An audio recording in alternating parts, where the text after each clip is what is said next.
আজকে মরলে কালকে দুই দিন পরের দিন কেউ কাঁদবে না।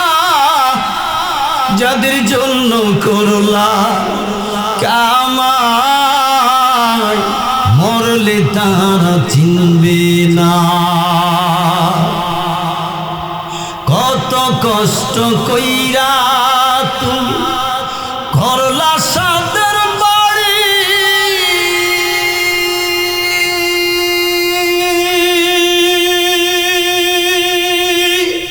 সেই বাড়িতে ঠাই হবে না, যাইতে হবে সারি। কথা বলেন ঠিক কিনা? আয় হায় রে, কিভাবে বুঝাইতাম?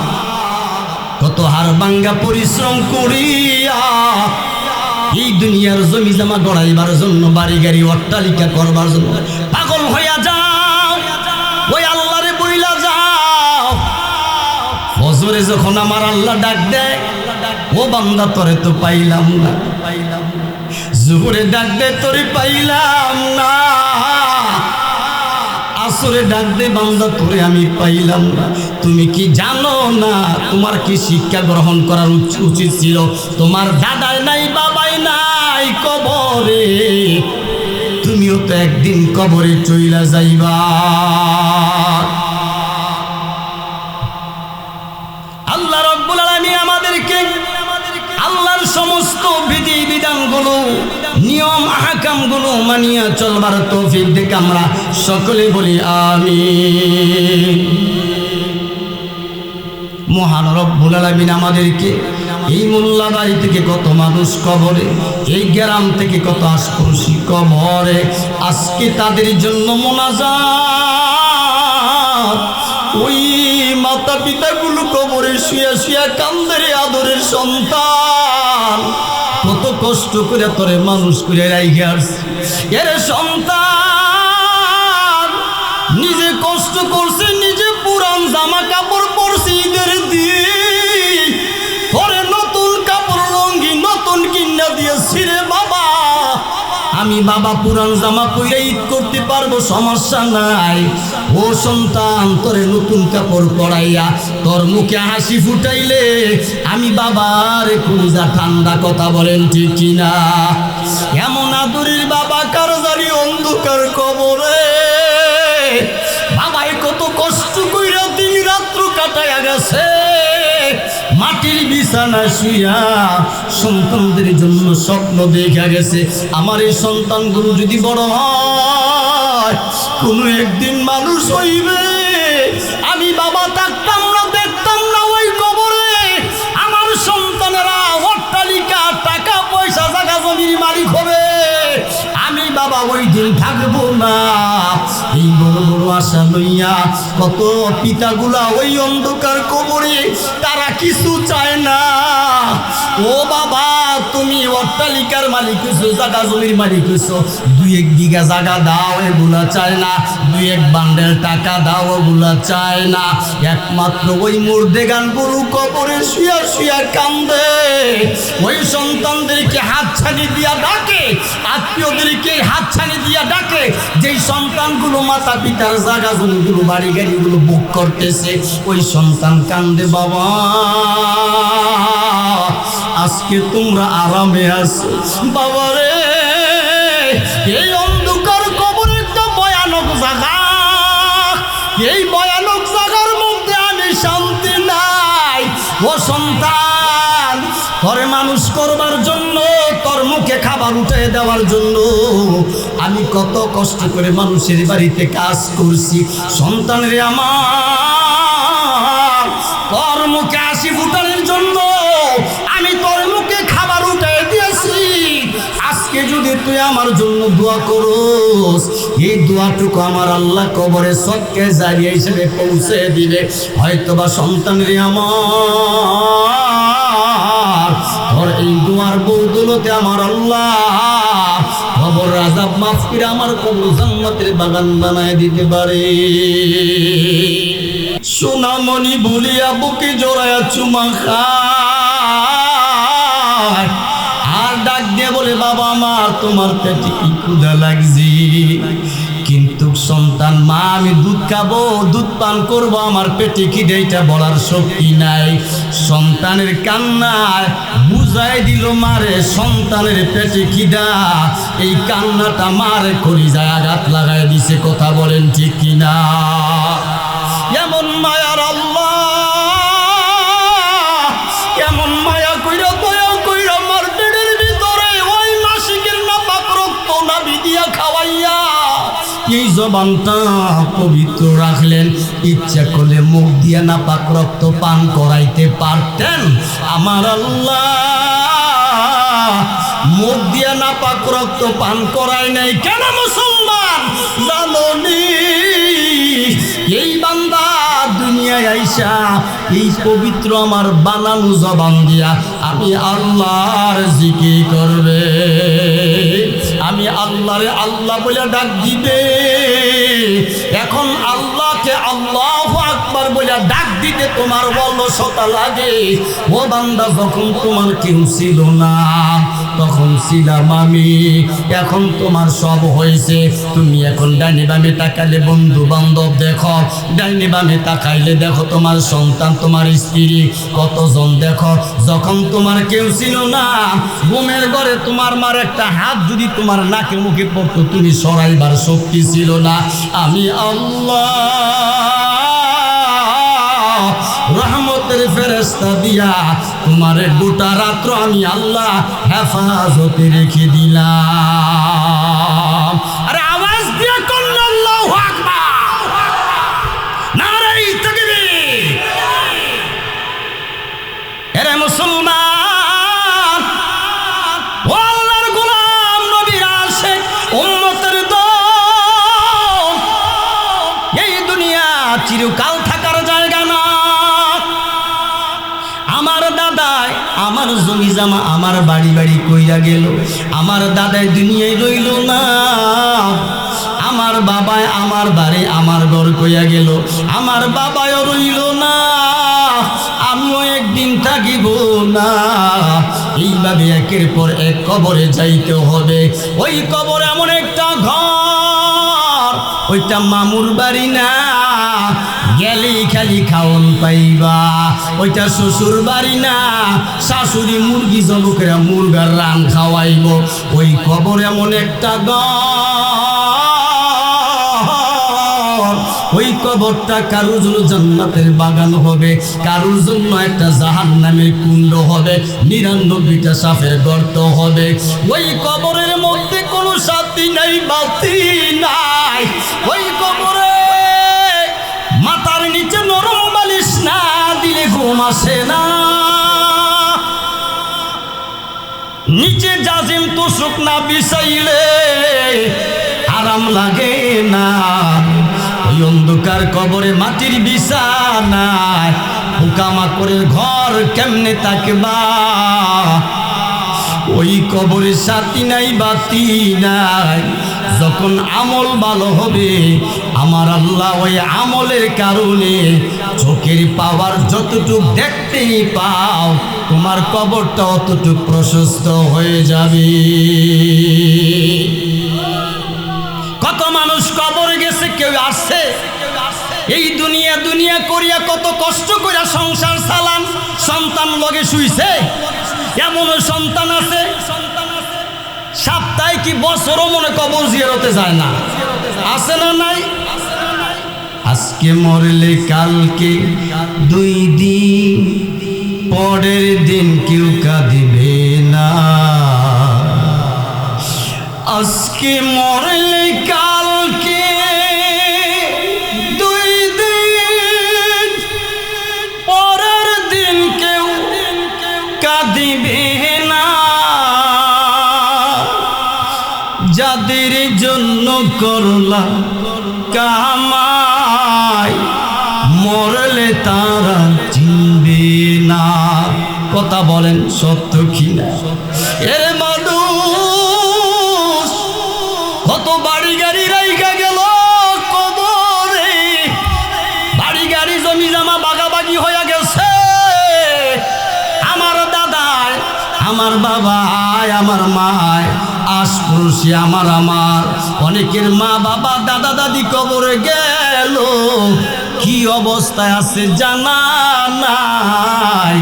সারা পৃথিবীর খবর লওয়া যায়, ওই বাড়ির আঙ্গিনা 3.5 হাত কবরের খবর এই পর্যন্ত লওয়া হয় নাই, লওয়া যায় নাই। কথা বলেন ঠিক কিনা? পিছনের ভাইদেরকে বসতে দেন, লোক আসতেছে, সামনে চাপি লা ইলাহা ইল্লাল্লাহ লা ইলাহা ইল্লাল্লাহ মুহাম্মাদুর রাসূলুল্লাহ সাল্লাল্লাহু আলাইহি ওয়াসাল্লাম। মানুষ কবরে চইলা গেছে, আজও পর্যন্ত কেউ কবর থেকে ওইটা আসে নাই। আমি যেহেতু এলাকায় থাকি না, আপনারা সবসময় থাকেন, কেউ আইছে 100 বছর আগে মুখের দাদায় হরি দাদায় মরছিল, এলাই আজ দেখা গেছে রাস্তা দাঁড়ে। এরকম আপনারা তো গ্রামত আছেন, কবরে তুই আইছে কেউই মানে কইতারেন যে তুমি তো এলাকায় থাকো না, আমরা তো থাকি। মুখের দাদা তো এই দিন আইয়া গেছে, বেড়ায় গেছে, আইছে আইবো আসবে না, গেলে আর আসা হবে। আজকে মরলে কালকে 2 দিন, পরের দিন কেউ কাঁদিবে না। যাদের জন্য করলা কাবা, মরলে তারা চিনবে না। থাকতে সময় করো আমল, থাকতে সময় করো আমল, ঈমান করো খাঁটি। শেষ ঠিকানা তোমার আমার 3.5 হাত মাটি। ও মন আমার,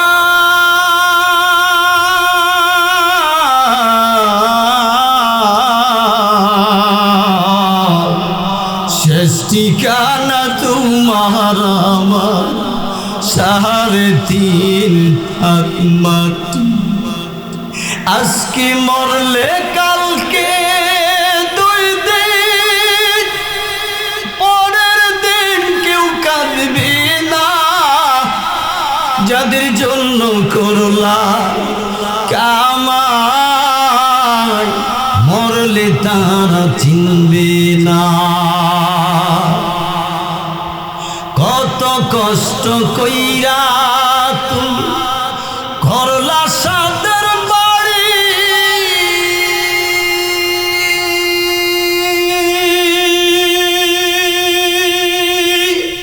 সেই বাড়িতে ঠাই হবে না, যাইতে হবে সারি। কথা বলেন ঠিক কিনা? হায় হায় রে, কিভাবে বুঝাইতাম? কত হার ভাঙ্গা পরিশ্রম করিয়া এই দুনিয়ার জমি জমা গড়াইবার জন্য, বাড়ি গাড়ি অট্টালিকা করবার জন্য পাগল হইয়া যাও, ওই আল্লাহরে বইলা যাও। ফজরে যখন আমার আল্লাহ ডাক দেয়, ও বান্দা তোরে তো পাইলাম না, জোহরে ডাক দেয় তোরে পাইলাম না, আসরে ডাক দে বান্দা তোরে আমি পাইলাম না। তুমি কি জানো না তোমার কি শিক্ষা গ্রহণ করার উচিত ছিল? তোমার দাদাই নাই বাবাই নাই কবরে, তুমিও তো একদিন কবরে চইলা যাইবা। আল্লাহ রাব্বুল আলামিন আমাদেরকে আল্লাহর সমস্ত বিধি বিধানগুলো, নিয়ম আহকামগুলো মানিয়া চলবার তৌফিক দিক আমরা সকলে বলি আমিন। মহান রব্বুল আলামিন আমাদেরকে এই মোল্লাবাড়ি থেকে কত মানুষ কবরে, এই গ্রাম থেকে কত আশপাশি কবরে, আজকে তাদের জন্য মোনাজাত। ওই মাতা পিতাগুলো কবরে শুয়া শুয়া কান্দরে আদরের সন্তান, কত কষ্ট করে তোরে মানুষ করে রাইখে আসছে। এর সন্তান নিজে কষ্ট করছে, নিজে পুরান জামা কাপড় পরছে, ঈদের দিন পরে নতুন কাপড় লঙ্গি নতুন কিনা দিয়েছি রে বাবা। আমি বাবা পুরান জামা পইরা ঈদ করতে পারবো, সমস্যা নাই। ও সন্তান, তোরে নতুন কাপড় পরাইয়া তোর মুখে হাসি ফুটাইলে আমি বাবার কলিজা ঠান্ডা। কথা বলেন ঠিক কিনা? এমন আদরের বাবা কার জানি অন্ধকার কবরে। বাবাই কত কষ্ট কইরা দিন রাত্র কাটাইয়া গেছে, মাটির বিছানায় শুইয়া সন্তানদের জন্য স্বপ্ন দেখা গেছে। আমার এই সন্তানগুলো যদি বড় হয়, কোনো একদিন মানুষ হইবে, আমি বাবা থাকতাম না, দেখতাম না ওই কবরে আমার সন্তানেরা অট্টালিকা, টাকা পয়সা, জায়গা জমির মালিক হবে, আমি বাবা ওই দিন থাকবো না। এই বড় বড় আশা লইয়া কত পিতাগুলা ওই অন্ধকার কবরে, তারা কিছু চায় না। ও বাবা, তুমি অট্টালিকার মালিক হইছো, জায়গা জমির মালিক হইছো, 2-1 বিঘা জায়গা দাও এগুলা চায় না, 2-1 বান্ডেল টাকা দাও ওগুলা চায় না। একমাত্র ওই মুর্দেগান গরু কবরে শুয়া শুয়া কান্দে, ওই সন্তানদেরকে হাতছানি দিয়া ডাকে, আত্মীয়দেরকে হাতছানি দিয়া ডাকে। যেই সন্তানগুলো মাতা পিতার জায়গা জমিগুলো, বাড়ি গাড়িগুলো বুক করতেছে, ওই সন্তান কান্দে, বাবা আজকে তোমরা আরামে আছো। বাবারে, এই অন্ধকার কবর একটা ভয়ানক জায়গা, এই ভয়ানক জায়গার মধ্যে আমি শান্তি নাই। ও সন্তান, তোর মানুষ করবার জন্য, তোর মুখে খাবার উঠে দেওয়ার জন্য আমি কত কষ্ট করে মানুষের বাড়িতে কাজ করছি। সন্তানের আমার, তোর মুখে হাসি ফুটানোর জন্য আমি তোর মুখে খাবার উঠে দিয়েছি। আজকে যদি তুই আমার জন্য দোয়া করোস, এই দোয়াটুকু আমার আল্লাহ কবরে সদকে জারিয়া হিসেবে পৌঁছে দিবে। হয়তোবা সন্তানের আমার, তোর এই দোয়ার বদৌলতে আমার আল্লাহ কবর আযাব মাফ করে আমার কবর জান্নাতের বাগান বানায় দিতে পারে। আমরা সবাই যেন মুর্দেগান ব্যক্তিদের জন্য দোয়া করতে পারি, সবাই বলি আমিন। কারণ আল্লাহর রাসূল সাহাবায়ে কেরামদের সামনে যখন জান্নাত জাহান্নামের বয়ান করতেন, সাহাবায়ে কেরামগুলো জান্নাতের সার্টিফিকেট প্রাপ্ত, তারা মরতে দেরি, জান্নাতে বিনা হিসেবে যাইতে দেরি না। এরপরও জান্নাতের সার্টিফিকেট পাইয়াও তারা কবর দেখলে কান্ত, কবর দেখলে হাউমাউ করে কান্ত। আসহাবিকা আন-নুজুম, আল্লাহর নবী বলেন আমার এক একটা সাহাবী আকাশের নক্ষত্রের চাইতে বড় দামি। নবীজির সবচেয়ে নিম্ন শ্রেণীর একজন সাহাবী নাম ওয়াসি। নাম কি? জোরে কোন? মসজিদে নববীতে আল্লাহর রাসূল যখন দ্বীনের আলোচনা করতেন, সামনাসামনি তাকিয়ে নবী বলতেন, ওয়াসি তুমি একটু আমার আড়ালে সাইডে বসো, তোমার চেহারার দিকে তাকাইলে আমার চাচা আমির হামজার কথা মনে হয়। কারণ আমির হামজা নবীজির চাচাকে পাহাড়ের গুহায় গোপনে পিছন দিক দিয়ে তীর মেরে শহীদ করে তার নাক কান বিভিন্ন অঙ্গগুলো কেটে খঞ্জর দিয়ে কলিজা বের করে চিবাইছিল। লাস্টে দাসে বুঝতে পারলো যে আমি ইসলামের একটা সৈনিককে শহীদ করে দিলাম, মস্ত বড় একটা অন্যায় করেছি, আমি বড় পাপিষ্ট। না না, আমি এই পাপিষ্টর দলে থাকতে চাই না, আমি আর মুশরিক হয়ে কাফের হয়ে থাকতে চাই না, আমি কালমা পড়ে ঈমান আনতে চাই।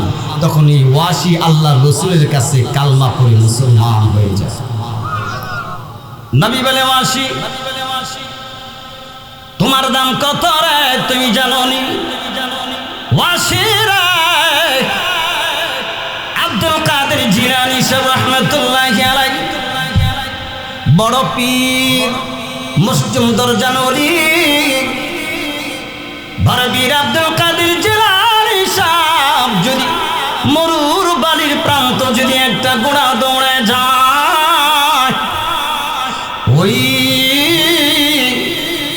ঘোড়ার পায়ের তলার বালি, আর তুমি সাহাবী যদি ওই ঘোড়ায় আরোহণ হয়ে দৌড়াও, ওয়াসিরে তুমি নিম্ন শ্রেণীর হলেও তোমার দাম কত? তুমি জানোনি? আর আব্দুল কাদের জিলানী সাহেব রহমতুল্লাহি আলাইহির মতন ওলি আল্লাহ আরো কয়েকজন জমা করিয়া এক পাল্লা রাখলে রে বাসি, তুমি যে মরুর প্রান্ত দিয়ে গোড়া দৌড়াচ্ছ, ওই গোড়ার তলের বালির ওই ওজনের পাল্লা ওই আব্দুল কাদের জিলানী সাহেবের পাল্লার চাইতে বেশি বাড়ি হয়ে যায়। সুবহানাল্লাহ কইতেন না? কারণ মর্যাদা সাহাবীদের মর্যাদা সাহাবীদের কাছে, তাবিঈনদের মর্যাদা তাবিঈনদের কাছে, সালফে সালিহিনদের মর্যাদা সালফে সালিহিনদের কাছে, আইম্মে মুতাকাদ্দিমিন আইম্মে মুতাআখিরিনদের মর্যাদা মুতাআখিরিনদের কাছে, ওলি আউলিয়াদের মর্যাদা ওলি আউলিয়াদের কাছে, মার সম্মান মার কাছে, শাশুড়ির সম্মান শাশুড়ির কাছে, বাবার সম্মান জন্মদাতা পিতার কাছে, শ্বশুরের সম্মান শ্বশুরের কাছে। বাবার জন্মদাতা পিতার মর্যাদায় শ্বশুরকে নেওয়া যাবে না, জন্মধারিণী গর্ভধারিণী মার মর্যাদায় শাশুড়িকে নেওয়া যাবে না। এক একজন এক একটা স্থান কাল এক একটা ঘরে কোয়ালিটি অবস্থায় সংরক্ষিত আছে। এটা রব্বে কারিমের শরীয়তের বিধিবিধান। কথা বলেন ঠিক কিনা?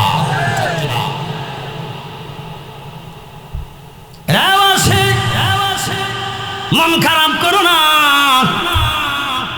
তোমার দাম সাহাবিকা নজুম, আকাশের নক্ষত্রের চাইতে তোমার দাম বেশি। হযরত আবু বকর সিদ্দিক রাদিয়াল্লাহু তাআলা আনহু, এই সাহাবীর নাম আপনারা অনেকে শুনেছেন। কথা বলেন ঠিক কিনা? পিছনে হারা কি কন না, খালি আবুল সরকারি শুনছেন? হ্যাঁ, আলিয়া বেগম সোনা বন্ধু রে প্রেম শিকায়া তুমি ভুইলা যাইতো না, মইরা দেখ। এই জন্য অনেকে আছে নায়কের নাম, চলচ্চিত্রের ডায়লগ, বিভিন্ন নেতা নেত্রী, বিভিন্ন গায়ক শিল্পী, ওদের নাম ভালো জানে। সাহাবীদের নাম আল্লাহ ওয়ালাদের নাম অনেকেই জানে না। আছে না নাই?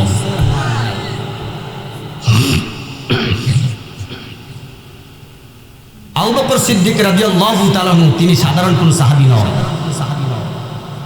নবীজি একদিন আম্মাজান আয়েশা সিদ্দিকা রাদিয়াল্লাহু তাআলা আনহাকে মরুভূমি দিয়ে হাঁটতেছে, হঠাৎ করে চন্দ্রিমা রাত্রি তারকাগুলো ঝলমল ঝলমল করতেছে। আব্বাজান আয়েশা সিদ্দিকা বলে, ইয়া রাসূলুল্লাহ ইয়া হাবিবাল্লাহ, এই যে আকাশের তারকাগুলো গণার মতন কোনো মানুষ আছে পৃথিবীতে? নবীজি বলে না।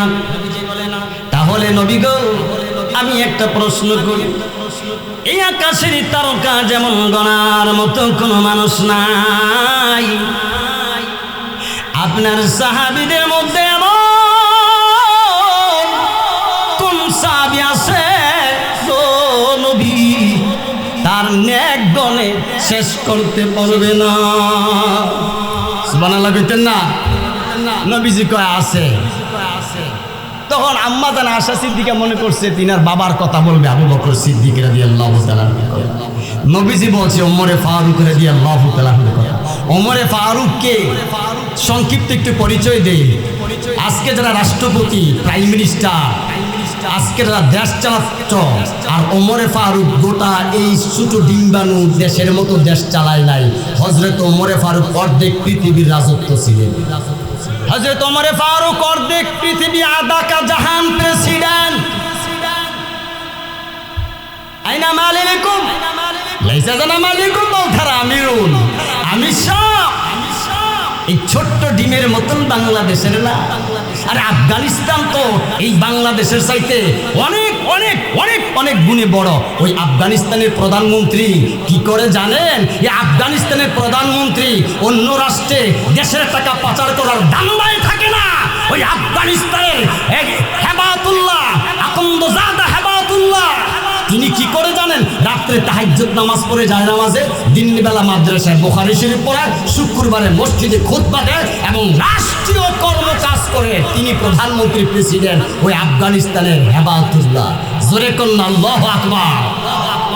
বুখারী শরীফ কোরআনের পরে যেই কিতাবের স্থান, বুখারী শরীফ পড়ায় একটা দেশের প্রধানমন্ত্রী।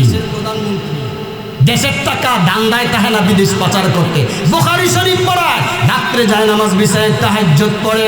এমন আল্লাহওয়ালা প্রধানমন্ত্রী কোন ইঞ্জিনিয়ার লাগে না। ডাক দেব, এই মাটিটা তুমি করো। মাটি করার সাথে সাথে অ্যালুমিনিয়ামের খনি, সোনার খনি বাইর হয়ে যায়। এমন রাষ্ট্রপতি সোনার দেশে আমরা দেখতে চাই কি চাই না? কারা কারা আল্লাহু আকবার হাত উঠায় দেখায় রে, নারে তাকবীর।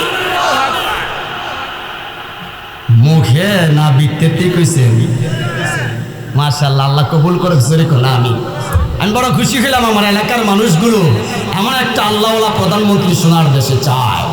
ভাই আমার, আবু বকর সিদ্দিক রাদিয়াল্লাহু তাআলা আনহুর নাম না বলার কারণে আম্মা জান আয়েশা সিদ্দিকার মুখটা মলিন হয়ে গেছে।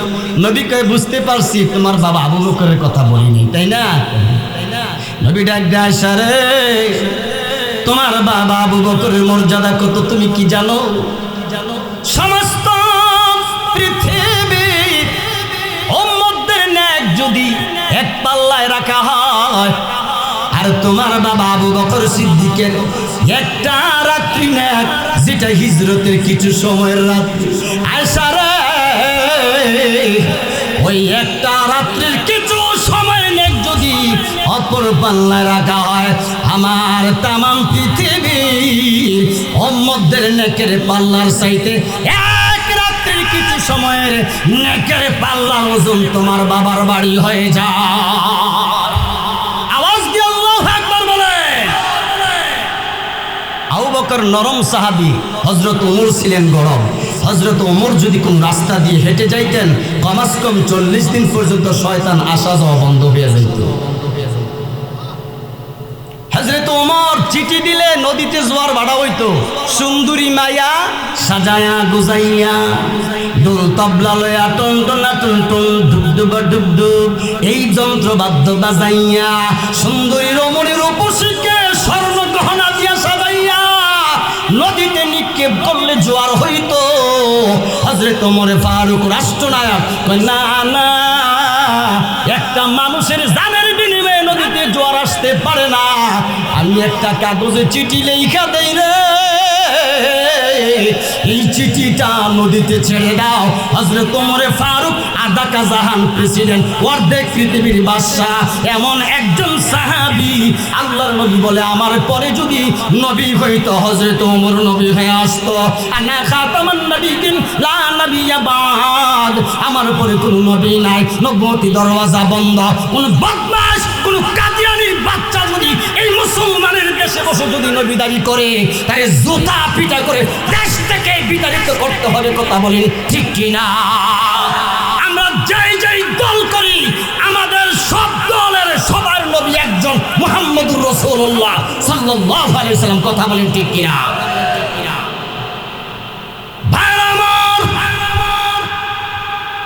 আল্লাহর নবীজির সাহাবী, এত পাওয়ারফুল সাহাবী, যখন কাগজের মধ্যে লেটার লিখে নদীতে ছেড়ে দেয়, কল কল কল কল করে নদীতে জোয়ার হয়, ওই জোয়ারের পানি দিয়ে কৃষি বাদলা কাজ করা হয়। হযরত ওমর ফারুক, হযরত আবু বকর সিদ্দিক রাদিয়াল্লাহু তাআলা আনহু, আচ্ছা আসলে বসতে বলে